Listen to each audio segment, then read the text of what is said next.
I keep having these conversations all day, every day in my DMs. You are not making progress in the gym because you are working out, not training. If your way of describing your workouts to me are your split, the number of days you're in the gym, or how many hours you're spending in the gym, you are not training. You are working out, as in you are going to the gym to check a box. I'm gonna let you guys in on a little insider fitness secret. Your body is a machine that adapts to stresses. Now, what do I mean by that? Well, an adaptation would be more muscle, more strength, right? Your body changing and adapting in the ways that we want it to. Now, your body is only going to make that adaptation if it is being exposed to a stress that it is not currently adapted to.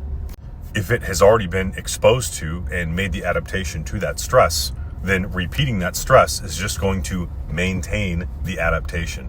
So unless you do more weight, or you do more reps, or you shorten the rest time, or do something that is new, your body is also not going to do something new, as in it is not going to build new strength or muscle mass. Well, the solution seems simple, right? Just add 5 more pounds or add 1 more rep. If that worked infinitely, then everybody would be bench pressing 700 pounds because they would have just added 5 pounds every time they bench pressed for the last 10 years. Now, because that doesn't work forever, there is a field of study called exercise science where we try to figure out more advanced methods of making your body create adaptations. And the reason I bring this up is because I see people all the time discounting fitness coaching as if it were a scam. You know, saying, oh, I can't believe you want people to pay so that you can just tell them to go harder and lift more weight. Yeah, that's all it is, right? That's all it is. You just have to work harder, right? You know what? Every strength coach in every college weight room can just go home now because we figured it out. You just have to go really hard and just put more weight on the bar, and that's it. Actually, once you are no longer a stark beginner and you are an intermediate or advanced athlete, you have to also apply intermediate or advanced methods for progressing your training. This may mean taking a closer look at training data to figure out what we need to be doing as far as loading goes, or reps, or frequency, or maybe there are biomechanical considerations. We have to look at the way that you're moving and what that's causing, right? There are so many things, there's so many tools that can be applied that it is not as simple as just go to the gym, just do a split, just do 4 sets of 12, just do back day. And here's the proof that I'm not lying. Look at yourself, probably, and look at every single person at the gym that you go to and tell me what percentage of those people that you see there every single day look any different than they did last year. Probably very few. Why are they not changing? Because they have the same mindset that you do of they're working out. They have a split. If this isn't working, it's just because I'm doing chest on Monday instead of chest on Tuesday.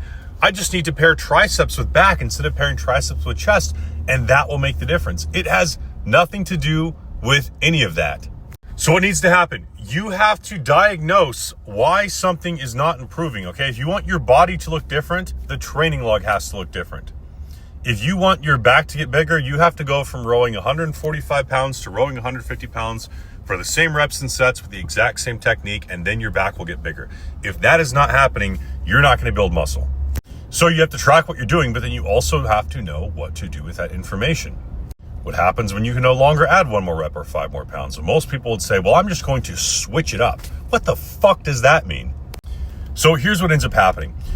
You go to the gym for a period of time, you make mediocre progress, you stop making progress and you start spinning your wheels, and then you stop going to the gym for a while because you were no longer motivated to train because you felt like you were just checking the box and you weren't actually making super inspiring progress.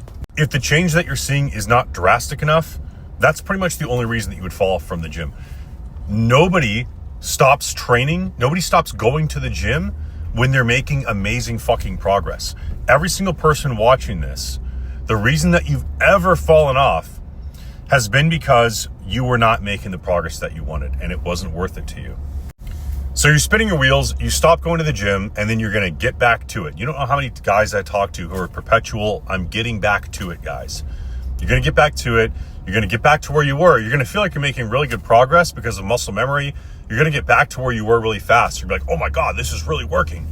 And then you're going to get right back to where you were, and you're going to stall again, and then you're going to stop going. And then you're just going to do that for eternity, and you're never, ever going to hit another PR in your entire life.